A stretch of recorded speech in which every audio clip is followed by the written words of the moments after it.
know what the number one mistake I see more established flower farmers make? So I'm talking about flower farmers growing in like year 3, year 4, year 5 and beyond, as well as small businesses as a whole.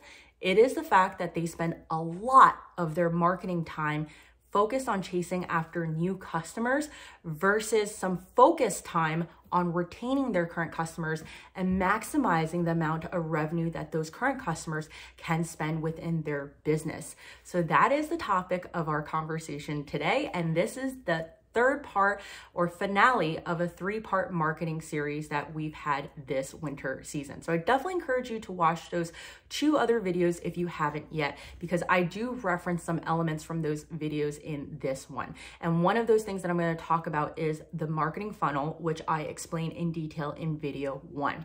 So while we're on the topic of fundamentals, let's lay out 2 clear fundamentals right now. So first, we are talking about current customers, so not finding new customers. If you are a completely new grower, you're probably more interested in finding customers. And I would think that even in year 1, you are definitely gonna find customers, but this video is still relevant for you because what you do after when you get that first initial purchase is going to be even more important in my view than getting that initial purchase. The second thing I wanna talk about is just this fundamental as a whole, that businesses who sell products that can be consumed frequently, so meaning we're not selling a car here. Most people don't buy a car every day, every year. I tend to buy a car every 10 years or so. So for products that are consumed on a more frequent basis, flowers fit into that.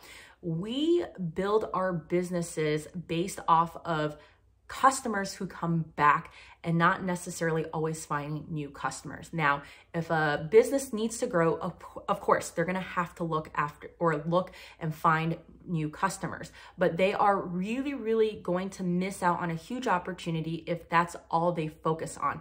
There's always a lot more juice to squeeze in a current orange or a current customer in this case, and people don't recognize that. So this is the point that I wanna hammer home today. And I was excited to make this video because I pulled up my own numbers. I'm here telling you that I have a marketing background. I've had experience in another side hustle e-commerce company where I applied a lot of these principles. So I wanted to make sure that my numbers reflect the talk that I'm talking.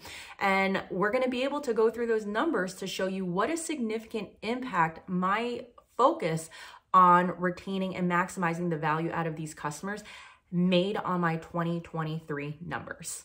Let's dive straight into my numbers because I think the numbers will talk for themselves, and then you'll be a lot more interested in hearing about why and how we should be retaining and maximizing the revenue from our current customers.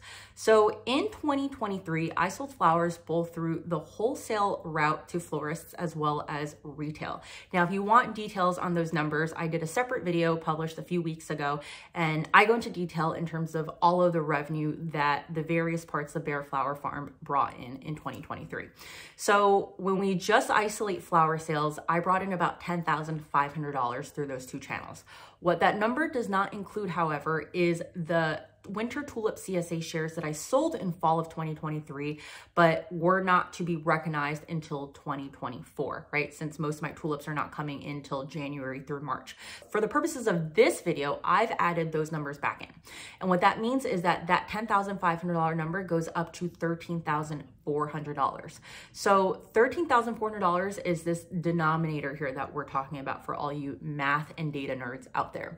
Now, the main question is, how much did my top customers contribute to this $13,400 number?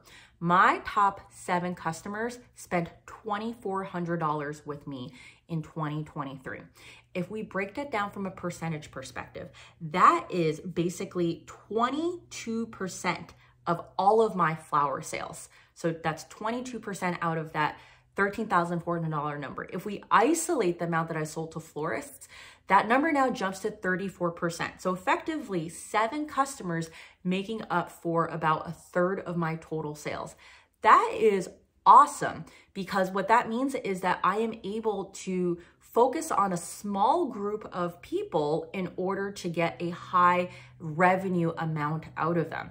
And just from a business sense, this is a lot more appealing, right? So you could be selling hundreds of $20 bouquets to get to that number versus just selling to 7 specific people. Now, these 7 people obviously didn't just buy a few bouquets.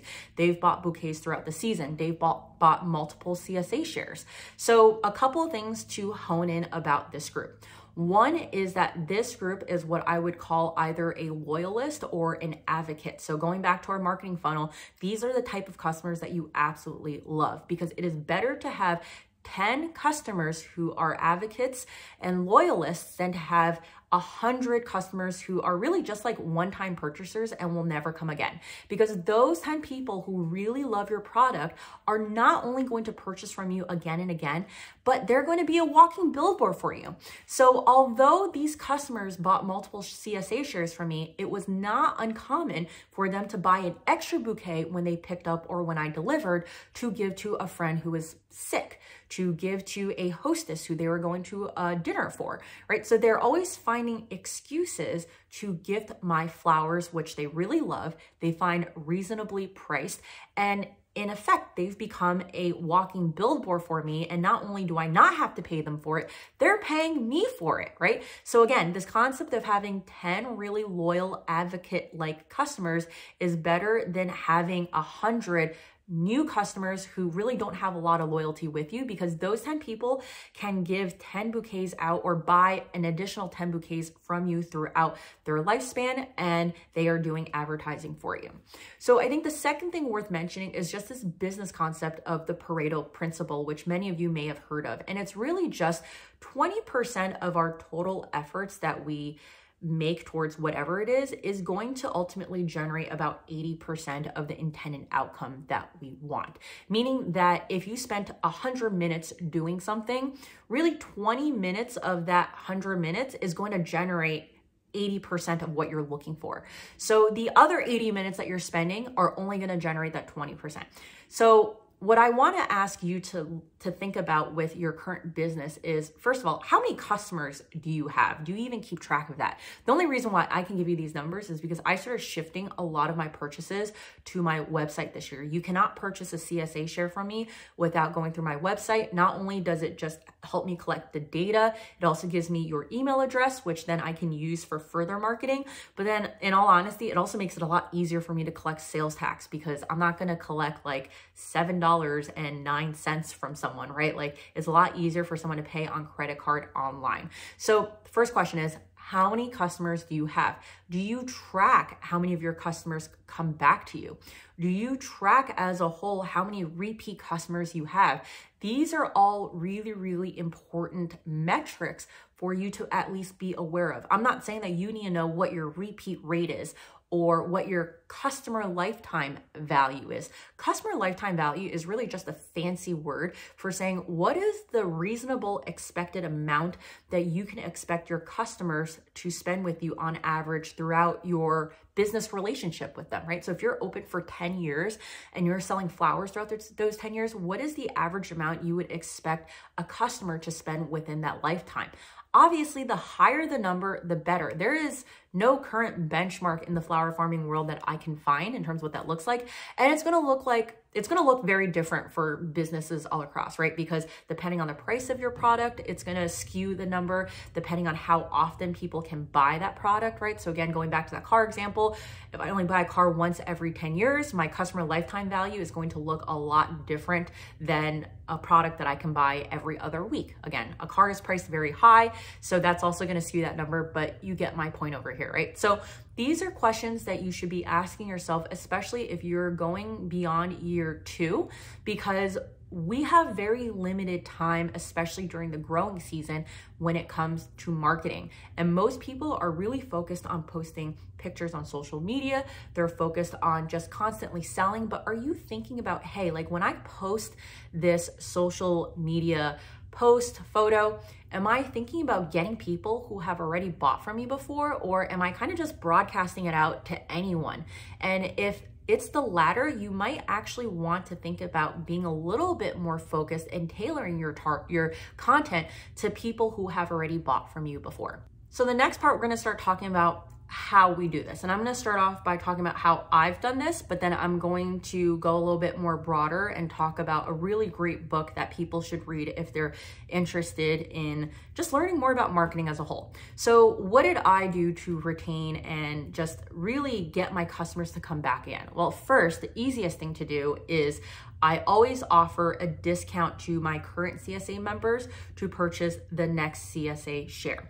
Now, in 2023, I had 3 total shares. I had an early spring share, I had a lily share that kind of ran like midsummer up until early fall. Then I took a break and then I launched my winter tulip CSA share. My winter tulip CSA share is by far the biggest. I have about like 20 shares of that. My spring share was about like, I think 12 or 13 people as a whole. And that was the first time I ever launched the CSA. So I always get feedback from people in terms of what did you love about the CSA, and incorporating all of that in, I then design my next CSA around that feedback. So for example, I love that it's bi-weekly. I love that the blooms feel like that they're changing with the season. Like that's not something that I see at the grocery store. I love how convenient it is that you offer delivery, right? So I make sure that I highlight those points when I remarket the new CSA.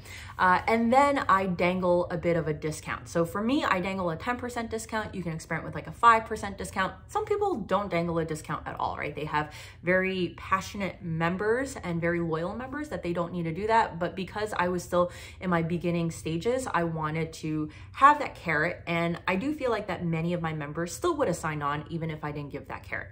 So the second thing that you can do, which I can't do because of just my current growing situation, is you can offer a farm tour or a field tour. I think that's something I could do in the season when I'm outside. I'm not going to offer people a tour of my pole barn and my basement. It just doesn't feel as nice of an experience, but that's something that a lot of the, I would say, more established farms do for their CSA members, and that is always a really, really big hit. And they make that an exclusive for their CSA members, meaning that no one else can actually get this farm tour even if they paid for it.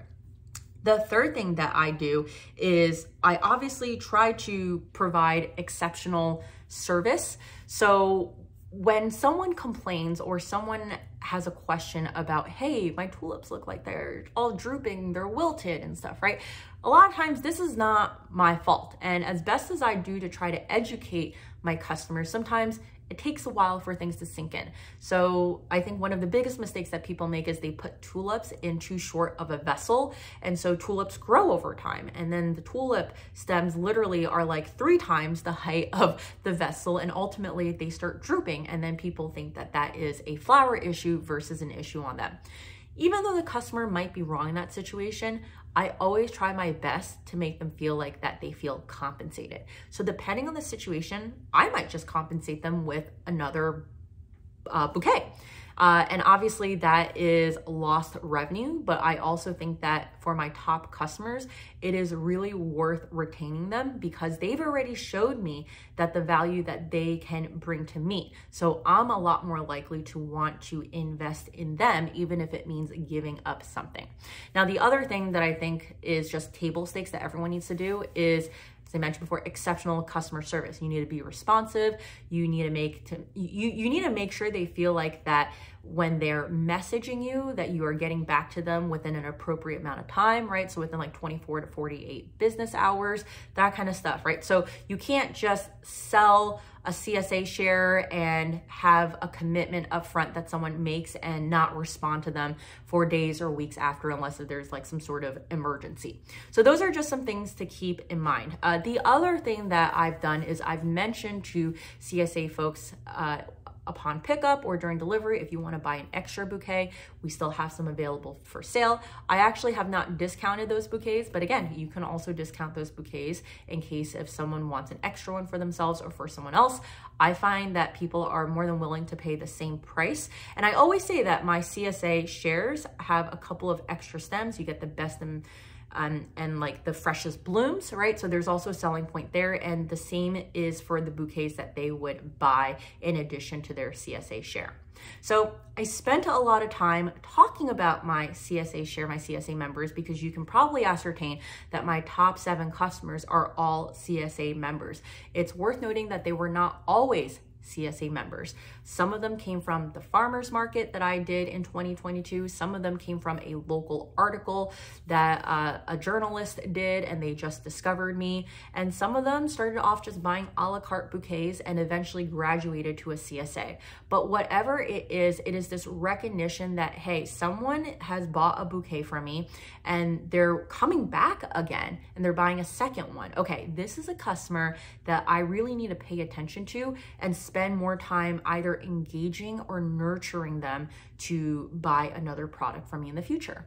So let's talk about now just other things that we can do to retain and maximize the value out of our current customers. There's this book called Influence, and it's by Robert Cialdini. I hope I'm saying that right, but it is just a really good book on the psychology behind marketing. And I really recommend anyone out there who wants to get a little bit deeper into marketing to read this book. It's not just applicable for flower farming, it's applicable even for daily life in my view. So there are a few concepts that he talks about here, but I'm gonna focus on 3 specific concepts. I'm gonna focus on reciprocation, social proof, and scarcity, and translate those 3 concepts into how it is relevant for our context today in the world of flower farming. So let's start with this idea of reciprocation. And it's a really simple notion that we feel compelled to repay what another person has provided us to even the playing field. So an everyday example would be a friend buys you a gift. First time, okay, great. A friend buys you a gift again. You haven't bought anything back. The third time, a friend buys you a gift.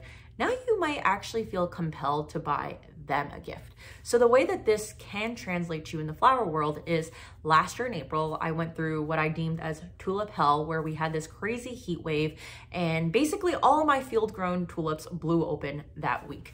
So I had a lot of stems to move in addition to a lot of other people around me who were growing tulips. So there was this oversupply, there's this glut of supply in the world of tulips, and there weren't enough people who were demanding those tulips. So what did I do? For my then CSA tulip subscribers, I actually gave them a free bouquet. I said, hey guys, this one's completely on me. Mother Nature is not cooperating. I'm getting a lot of tulips and I would love to gift you another tulip. And at that time I was doing only a delivery CSA. So those people not only got a bouquet, but they got a bouquet delivered to them. And I cannot tell you how happy these people were to get an extra bouquet in between a 2-week cycle.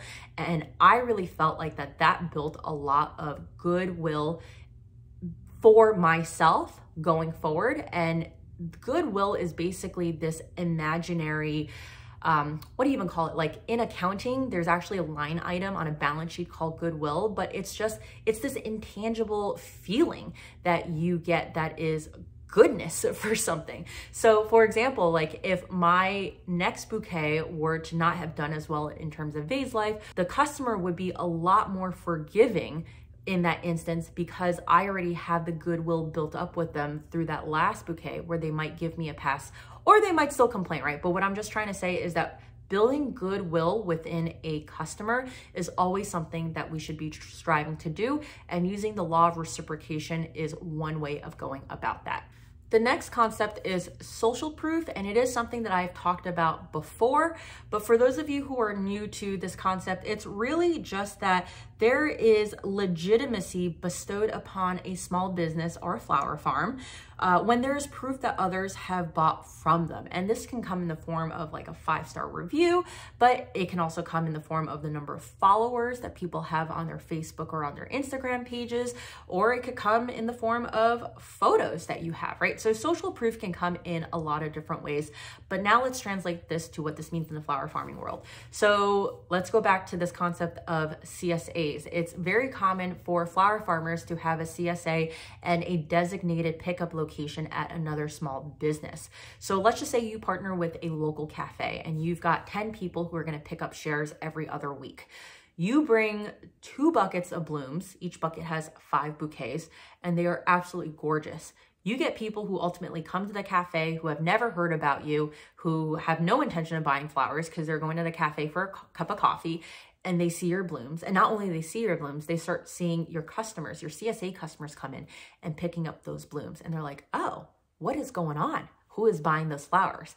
That is social proof at work. So partnering with a local business for that purpose is actually a really great form of advertising, assuming that your bucket of blooms is actually out in the open for other people to see. Even though I don't have a CSA setup where I partner with a local business, I do sell some CSA shares to colleagues. So I have a colleague who bought 2 shares, one for herself, one for a family member who lives down the street. And last week I brought in 2 bouquets, go downstairs to hand them to her, and ultimately a second colleague comes up and is like, oh, what are those? Those are super pretty. Oh, you bought them as tulip shares? Can I get a tulip share? Every single time I go to work and bring a bouquet for someone who has bought a bouquet, I inevitably always get questions and then sell additional bouquets because of it. So I know that in this video, we're talking about retaining customers and maximizing the value out of those customers.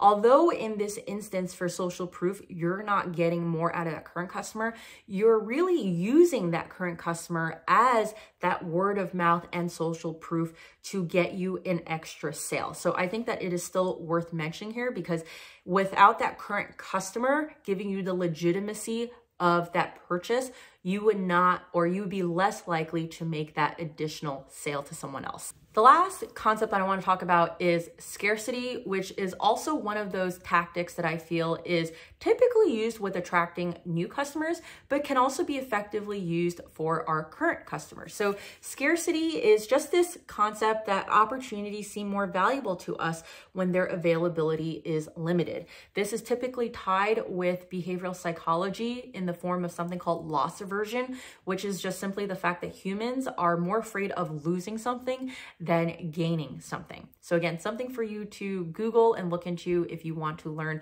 more about. But when we think about how scarcity looks like in the marketing world, typically we see this in the form of limited time offers. We see this in the form of deadlines, and we see this in the form of just very blatant messaging saying, act now or else the price will go up. So an example of using this with your current customers is during Tulip Hell, I had a lot of those tulips. I went back to my non-CSA customers, but customers who had bought from me before, and I said, hey guys, good news for you all. We have a lot of tulips, and it's a lot more than we normally would have at this time. For a limited time only, we are offering these bouquets at $20. They're gonna have more stems than normal, and we're gonna lower the delivery fee. So that is using scarcity in terms of trying to maximize the value out of my customers who have bought before. I did not offer this to new customers because what I did not want to do was get customers who would be those one-time purchasers and who would never come back, right? Like if I did this on Facebook Marketplace, I probably could have gotten a few more sales, but they would have been from people who are always just looking for a deal and never willing to buy your product at that price that you deserve. All right, so that was, again, a lot in this video. I hope if there's one thing that I've helped you recognize, it's that you really need to deliberately think about your current customers and what you can do to not only make them happy, but come back again, because that is how you can build a successful business. Next year in 2024, because now I have at least a couple dozen people who have purchased my CSAs, my goal is to really nurture them and have them become my best customers. So my top customer this year bought $500 worth of flowers between CSAs, a la carte bouquets, and even some bulbs from me. The question is, what could that number look like in year 3, right? So that's an outstanding question for me. Now, I am going to have a Patreon exclusive video for another topic on how we can structure our product offerings to naturally encourage people to potentially buy more or to spend more than they would have. So that's going to be a Patreon exclusive video. For those of you who are not aware, I do have a Patreon. Patreon is just this third party that allows content creators to receive support from you in the form of financial donations. And I don't view necessarily as you guys as paying for additional content. I view this as you think that my content has helped you in a way that has helped you generate more than $5 a month for your flower farming business. And therefore you want to support me in not only continuing to make additional free videos for everyone, but to get a little bit extra. So going forward, my priority will be to create those value added videos, and that will be one that will be dropping in the coming week. So as usual, let me know if you have any questions in the comments below. I would also love to hear what you have done to retain your current customers. I know that other people reading the comments would also appreciate that too. And until then, I'll see you in the next video.